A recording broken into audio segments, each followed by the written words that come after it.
yourself as a living sacrifice, holy, acceptable, blameless, which is reasonable service. Now, we know in the Old Testament animals were killed, but because certain animals anyway, they were acceptable sacrifices, but they were sanctified anyway.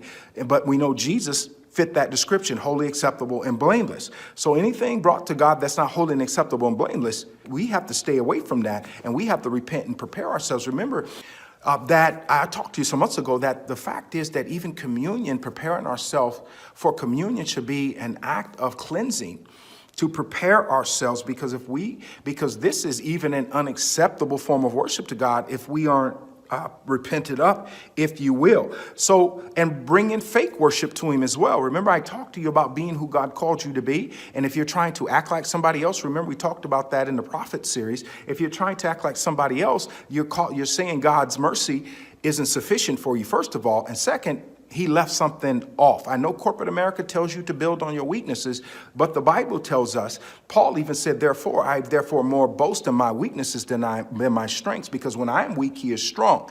So when we talk about unacceptable offerings to God, is fake, it's unholiness, it's you trying to act like somebody else. It could be you trying to be somebody. Remember, I talked to you about struggle hoopers as well, preachers that can't hoop and they try to hoop and they look totally ridiculous. They look like clowns. Instead of being who God called them to be. God didn't call all of us, obviously, to be those kinds of people. Some of us, he called to be purveyors of information. And there are few of us that can purvey information and hoop, which is awesome. But most of us, 90% of us, can't do both effectively. It's one or the other. And I say that having been around hundreds of preachers and listened to them. So I say that on firm examples. So again, anything unholy is unacceptable to God.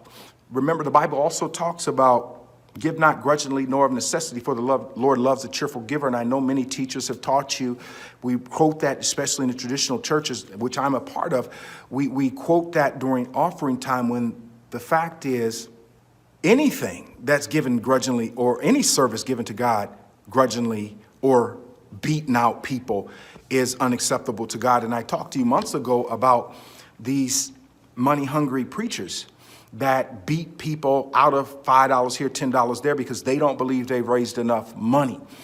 And they are literally emotionally, spiritually blackmailing people in order to get more money. When that offering may be acceptable to their crooked behinds, but it's not acceptable to God, because again, unacceptable offerings are offerings that are unwillingly provided, which makes them unholy.